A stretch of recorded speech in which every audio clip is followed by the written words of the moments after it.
بسم الله الرحمن الرحيم السلام عليكم ورحمة الله وبركاته كلنتي وعن أو ونكسن داوديال idilkiinba meel kastoo aad joogtaan halkani waa marqaati TV kusoo dhawaada barnaamijka falanqaynta xogta caalamka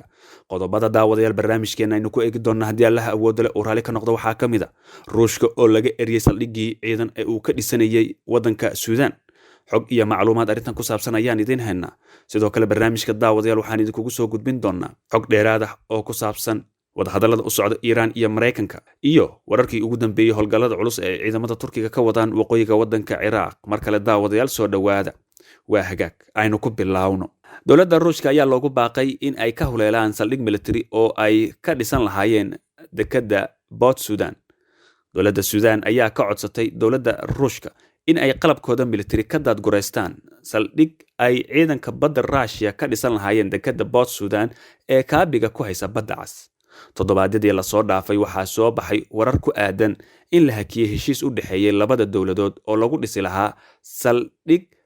tashiilaad oo ay ka howlgali lahaayeen 300 oo askari Russian ah iyo sidoo kale 4 maraakiibta dagaalka ee ay ku rakiban yihiin hubka nuclearka safarada Russia ku leedahay magaalada Khartoum waxay hoos u dhigeen wararkaasi iyaga oo sheegay inaan weli si rasmi ah loogu soo wargelin joojintaasi sargaal Suudaanis ah oo la hadlay wargeyska lagu magacaabo Awsat ayaa sheegay in taliyaha ciidanka badda Suudaan u yeeray General Russian ku sugan dekedda Port Sudan kuna wargeliyeen go'aanka dowladda Suudaan ee lagu joojiyay ciidamada Russianka ee loo soo daabuli lahaa saldhigga military ee ay ka dhisan lahaayeen dekeddaasi taliyaha ciidanka badda ee Suudaan waxa kale oo uu ka codsaday generaalka Russianka inay dib u daadgureystaan qalabka military raadeerada iyo sidoo kale qalabka isgaarsiinta ee lagu rakibay saldhiggaasi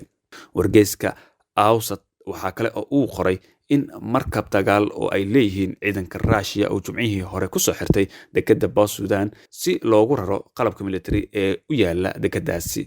markabka waxaa la sheegay in uu dhowr saacadood kadib ka shiraacday dekedda iyadoo lagu raray dhammaan qalabkii military ay ciidanka badda Russia lahaayeen madaxweynihii hore ee waddanka Suudaan General Omar Hassan al-Bashir ayaa horay uga codsaday madaxweynaha waddanka Ruushka Vladimir Putin in saldhig military ka dhistaan dekedda Port Sudan ee kaabiga ku haysa badda cas si kastaba ha ahaatee qaar ka mid ah dalalka ku xeeran badda cas iyo quwadaha reer galbeedka waxay walaac xoogan ka muujiyeen saldhigga ciidanka badda Russia ee dekedda Port Sudan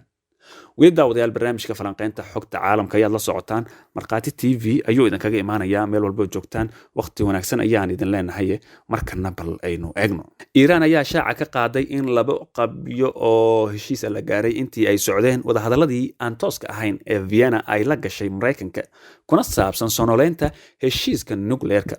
halka Washington ay sheegtay in weli ay harsan tahay waddo dheer oo loo maro dib u soo celinta heshiiskii nuclearka ee lagu soo gabagabeeyay Tehran iyo quwadaha waaweyn sanadkii 2015 isniinnimadan maanta ahaydna afhayeenka wasaaradda arrimaha dibadda ee Iiraan Saeed Khatibzadeh waxa uu sheegay in wadahadallada Vienna ay gaareen laba qoraal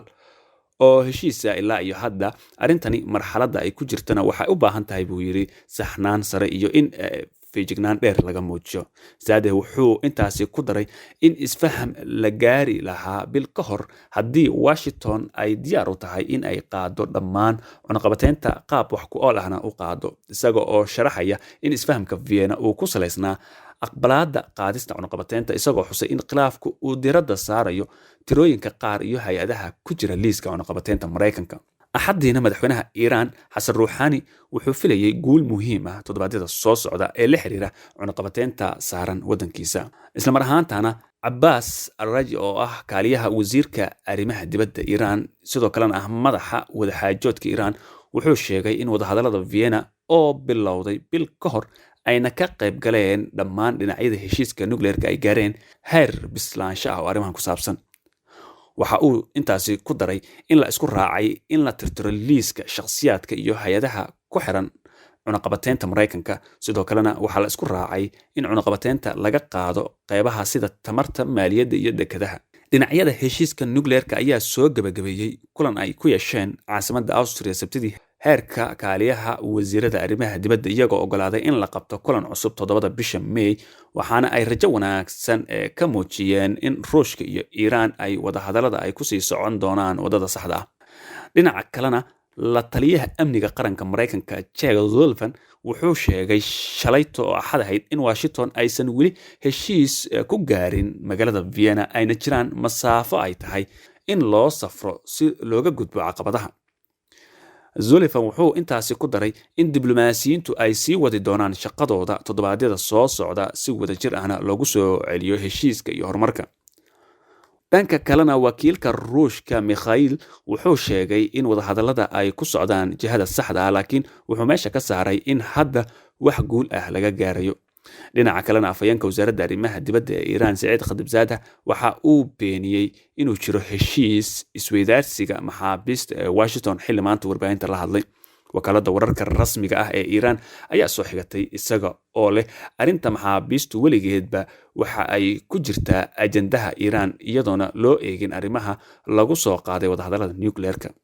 warbaahinta Iran ayaa horey u tabisay warar ku saabsan heshiis Iran iyo Mareykanka ah oo la isku weedaarsanayo tiro maxaabiis ah oo ay ka mid tahay siideenta 4 Mareykan iyo haweeney Ingiriis iyo sidoo kale soo kabashada lacagaha Iran ee la xayray oo ka badan $7 bilyan laakiin Tehran iyo Washington ayaa beeniyay warkani.